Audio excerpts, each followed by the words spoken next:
Adolf Hitler, I think his name is. I got 3 words for you. The Napoleonic Wars. We've all been living a lie. How's it going, everyone? This is Camden McDonald, and a couple days ago, I recently uploaded a video where I reviewed history memes. And I also asked you guys if you wanted me to turn it into a series. And a couple of you in the comments actually wanted me to turn it into a series. So, let's get right on to episode 2. When you're a woman living in the 1600s and you accidentally do math for townsfolk. Yep, that's true. For those who don't know, during the 1600s, the east coast of America went through this phase called the Salem witch trials. This was a crazy point in American history where women were being accused of doing witchcraft. People, I tell you. But during this phase, women were being tried for doing witchcraft, and about 90% of the time they were found guilty and executed. Glad that's over with. Students, European history is so complex. European history, France and England. Yeah, that is a good way to describe it. The 7 Years' War is a good example of this. And I guess you could also say when King Henry VIII was in charge, they also took some French cities, and even his last major victory at the Siege of Toulon, I think it was called. But I guess this probably doesn't count for the French, but technically they were the victors in the American Revolutionary War. Because think about it. Benjamin Franklin went over to France to convince King Louis XVI to join into the war. And he didn't really want to unless he knew it was an assured win, especially because after what happened during the 7 Years' War. But after the victory at Saratoga, the French said, okay, we're in. And they did join on the side of the Americans, and eventually the Americans did win. So I guess you can count it as a victory for the French, but technically they got nothing out of it. Also evident because they didn't get paid afterwards. And this eventually boiled down to France getting into even more debt, and eventually leading down to the French Revolution. Fight the deadliest war in history. Mark the war as the war to end all wars. Fight a deadlier war 21 years later. Yep. But the reason you fought a deadlier war 21 years later was because of this harsh thing you put on the Germans called the Treaty of Versailles. Maybe if you made the terms and conditions of the Treaty of Versailles maybe a little less harsh on the Germans, then maybe this Austrian painter, I don't know if you heard of his name, but I think he's called Adolf Hitler, I think his name is. He probably wouldn't have started this other war 21 years later. You managed to luckily find yourself a seat in a lifeboat off the sinking Titanic. Joseph Bruce Ismay. Well, I get it.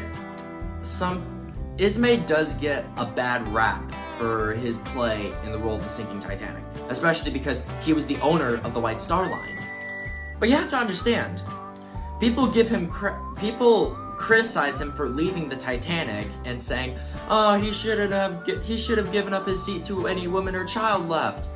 But you have to understand, he was on the ship for a huge chunk of the sinking. To give you some perspective, he left on collapsible lifeboat C, and that boat was the second to last lifeboat to leave the Titanic, successfully at least, if you count out collapsible A and collapsible B. But you have to understand, he was on the ship for a large part of the sinking and didn't leave until almost right until the very end of the ship's life. Yeah, he just gets a bad rap for no reason, especially because he's the business owner of the White Star Line. And yeah, he was even criticized in real life after the sinking for him leaving in a lifeboat. Cut him some slack, bro.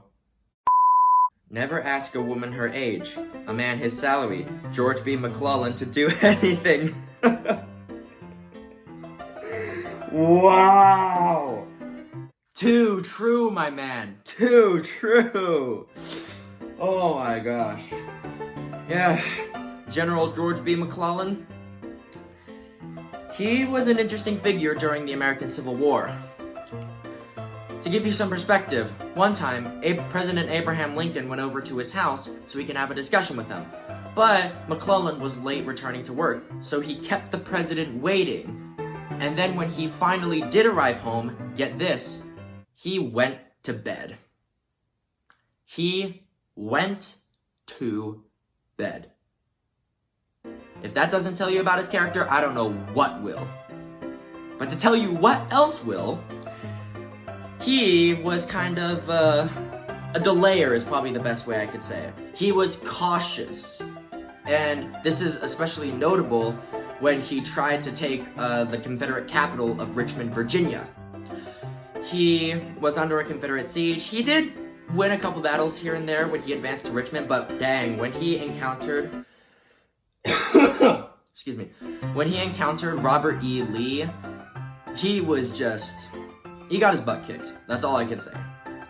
And even when Abraham Lincoln told him to do this and do that, do you know what he said? No. And he kept on doing this for a long time until eventually Abraham Lincoln said, "You're fired." And guess what? In the 1864 election, he ran against Abraham Lincoln for president. But obviously, unsurprisingly, he didn't win. Is this Rome? And it shows the world. Yep. Julius Caesar. Yeah, Julius Caesar, he became dictator for life in Rome. And the way he did it was kind of interesting because Rome had this system where they wouldn't give one man all power. They actually shared it between two people, and they were called consuls, and they only kept their power for 1 year before new consuls were elected. But if Rome was in a bad situation, then they would give temporary emergency powers to this one man to be decisive as possible, but he would only keep his term for a couple months. And this term had the name dictator, and yes, this is where we get the modern word for dictator. And Julius Caesar took advantage of this, and he became dictator for life.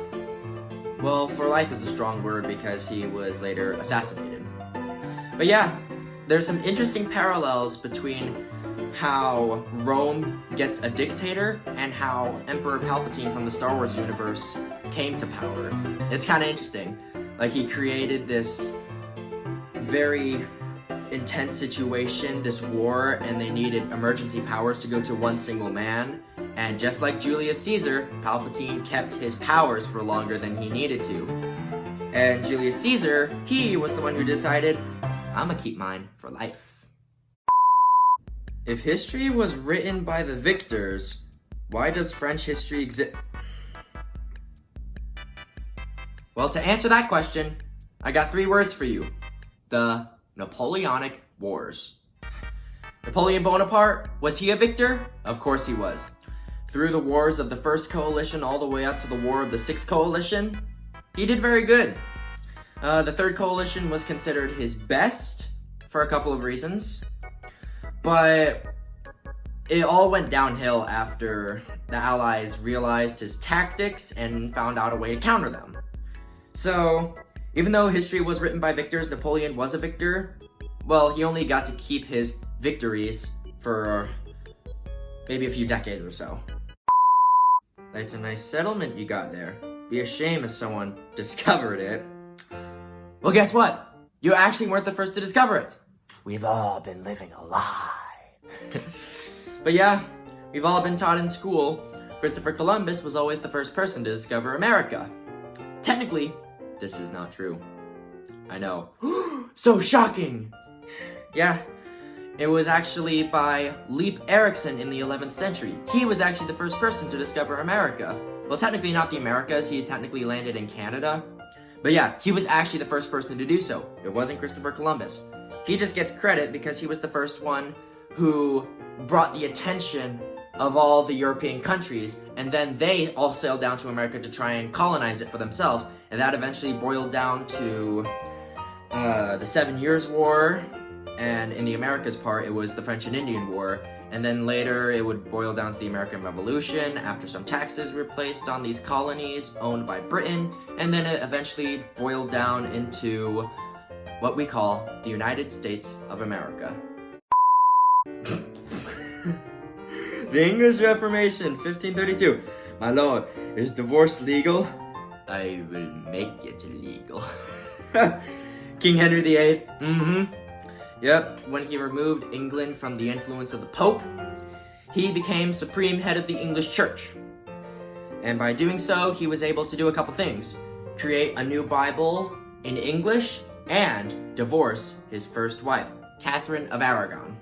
And then he would later be remarried to Anne Boleyn.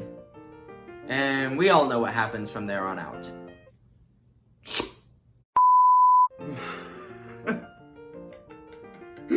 Romans, every time another fleet was destroyed during the First Punic War, there is another. Yep. That describes it perfectly. That describes it absolutely flawlessly. Yeah, the First Punic War was interesting for the Romans, because they built a war fleet. They didn't know how to use a war fleet, but then they learned how to use a war fleet. They added something onto their war fleet to make them more effective, and then they lost their war fleet in a storm. They lost another war fleet in their storm, and then they lost a third one, and every time they did, they always rebuilt it, and that eventually led to their victory against the Carthaginians. Oh yeah, the First Punic War basically describes Rome in a couple few words. Rome never surrenders. Alright guys, well that's going to conclude episode 2 of me reacting to history memes. This was again very funny and very fun to do, and I definitely will love to do more of these in the future. So yeah, thank you all for watching, and I'll see you in the next video. Peace.